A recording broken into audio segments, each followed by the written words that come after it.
1.1.5 Resources as a Service, Infrastructure as a Service, Platform as a Service, and Software as a Service.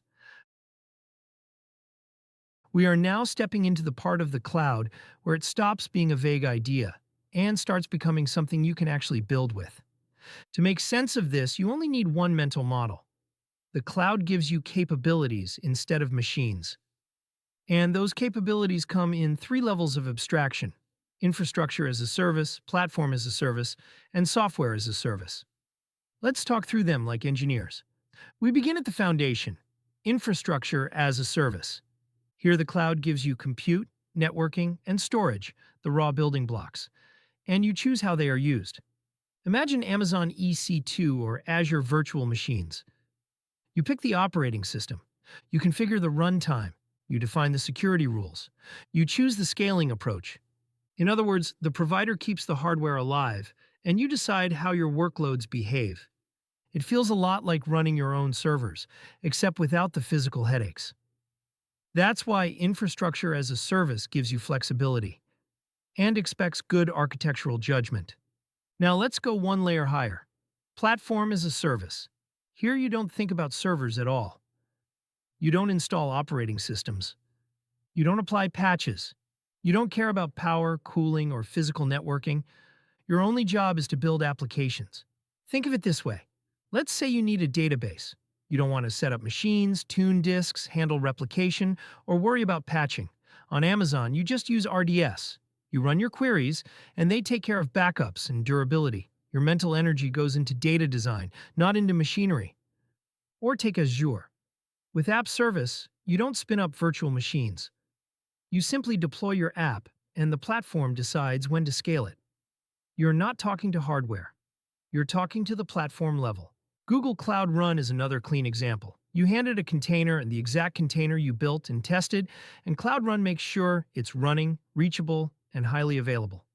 You don't think about load balancers, node pools, or patching. You think about your service. And a classic one, Heroku. Developers push code, and the environment appears beneath it. It's a full managed platform without any of the operational overhead. You build, they run. Each of these examples illustrates the same crucial point. You own the application logic. The platform handles the environment. The consistent pattern here is simple. You own the application logic. The platform operates the underlying system. This is why platform as a service lets teams move fast. They stop firefighting infrastructure and start focusing on building value. Now we go to the top of the abstraction ladder. Software as a service. Here you're not deploying anything. You're using finished software. Gmail, Outlook 365, Slack, Salesforce, Zoom. You don't worry about deployment pipelines or capacity planning or storage replication. You log in and work. The provider handles everything underneath, from infrastructure to availability. Your mental energy goes directly into business value. Now that we understand each layer, we can connect them as an architect would. Infrastructure as a service gives flexibility, but requires careful design. Platform as a service accelerates delivery but reduces low-level control. Software as a service gives business value with zero operational load. And here's the key insight. Real systems are not only one of these. Serious engineering teams mix all three intentionally. Netflix runs custom workloads using infrastructure as a service.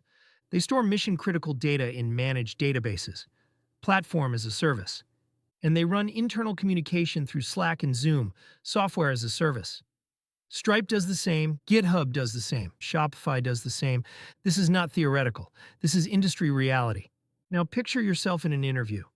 Someone asks, What's the difference between infrastructure as a service, platform as a service, and software as a service?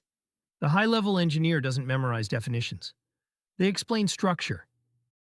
Infrastructure as a service gives you raw infrastructure you configure. Platform as a service abstracts that into a managed environment. Software as a service delivers complete applications. As abstraction increases, the provider handles more. As abstraction decreases, you control more. That answer signals understanding, not buzzwords. Now we're ready to go deeper. Not all cloud resources behave the same way. Some are temporary. They disappear when workloads disappear. Others persist. They survive failures, they store state, they maintain truth. And that difference affects reliability, scaling, and architectural choices. Next up, ephemeral versus persistent resources. End of section 1.1.5.